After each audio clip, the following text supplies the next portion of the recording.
राजनीति में जहां एक दूसरे को जयचंद, मीर जाफर कहा जा रहा है, वहीं क्या कुछ गद्दार हमारे देश के भीतर ऐसे भी हैं जो पाकिस्तानी स्लीपर सेल बनकर 8-9 मई की रात भारत के भीतर ही कम दूरी वाले ड्रोन एक साजिश के तहत उड़ा रहे थे। सुरक्षा एजेंसियां अब पाकिस्तान परस्त स्लीपर सेल्स की खोज में जुट गई।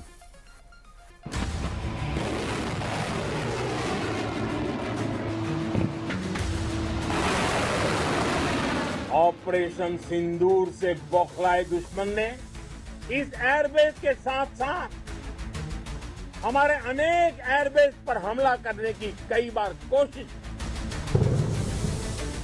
बार बार उसने हमें टारगेट किया।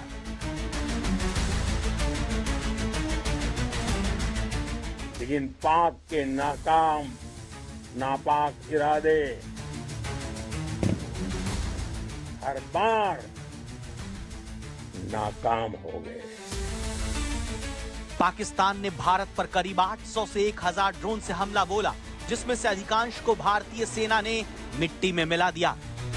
बड़ी बात यह कि पाकिस्तान की तरफ से ड्रोन हमले को भारत ने पहले ही भांप कर तैयारी शुरू कर दी थी। Actually, we anticipated this, and you won't believe that about maybe on the 26th, 27th, and 28th, we did a simulation exercise at the behest of our army chief in the border areas, where we simulated drone attacks on the weapon system. But we actually wanted to our gunners and our operators to actually hone their skill and see how do you detect. So we started off at 5:30 in the morning, if maybe 26th of the first day. So we started 5:30 in the morning, where we had multiple drones coming in to train our people. तो भारतीय सेना border पर drone हमले से निपटने में 26 अप्रैल से ही जुट गई थी। लेकिन चिंता की बात यह कि भारत ने बाहरी दुश्मन के हमले का तो सटीक अंदाजा लगा लिया, लेकिन शंका है कि देश के भीतर छिपे दुश्मनों के हमलों ने उसे चौंका दिया, क्योंकि पाकिस्तान के ड्रोन हमले के साथ ही जम्मू कश्मीर में पाकिस्तान की ही स्लीपर सेल की तरफ से ड्रोन उड़ाए जाने का दावा है, जिनका मकसद पाकिस्तान की मदद करना था। ऑपरेशन सिंदूर के बाद पाकिस्तान ने 7 और 8 मई की रात को जम्मू कश्मीर से लेकर राजस्थान और गुजरात तक भारत के 40 से ज़्यादा महत्वपूर्ण शहरों पर सैकड़ों ड्रोन उड़ाए, जिन्हें वायुसेना और सेना ने पूरी तरह से नाकाम कर दिया। इसमें से ज़्यादातर ड्रोन चीन और तुर्की के बने हुए थे। लेकिन आज तक के पास मौजूद एक्सक्लूसिव जानकारी के मुताबिक जम्मू कश्मीर के कई सीमावर्ती इलाकों में पाकिस्तान में बैठे आतंकी सरगनाओं के जो स्लीपर सेल हैं, उन्होंने भी ड्रोन उड़ाए। इसके पीछे उनका मकसद लोगों में भय पैदा करना था। अब खुफिया एजेंसियां इस बात की जांच कर रही हैं कि इन स्लीपर सेल ने कब ये ड्रोन खरीदे और किस नेटवर्क के जरिए इस ड्रोन खरीदे गए। तो जिस वक्त सरहद पार से पाकिस्तान हमले कर रहा था, ठीक उसी वक्त भारत के अंदर से भी उसके स्लीपर सेल क्या पाकिस्तान को फायदा पहुंचाने के लिए छोटे और कम दूरी के ड्रोन उड़ा रहे थे।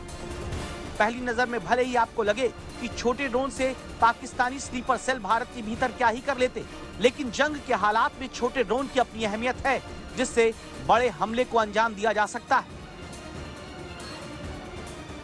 He would first send in low altitude, cheaper drones in large numbers to saturate your radars. And they would also force you to open up your radars.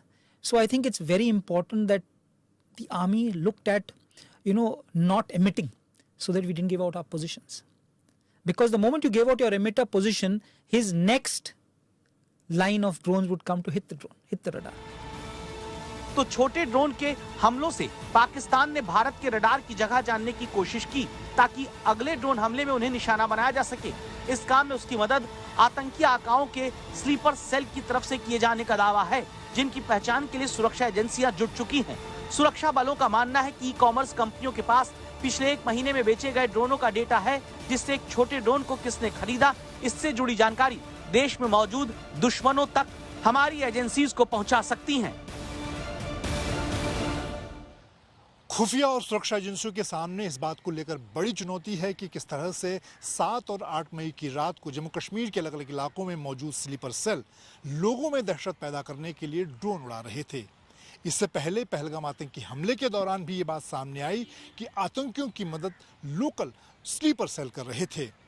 ऐसे में अब जम्मू कश्मीर में एक बार फिर से आतंकियों के स्लीपर सेल के बढ़ते नेटवर्क को खंगालने की जरूरत है।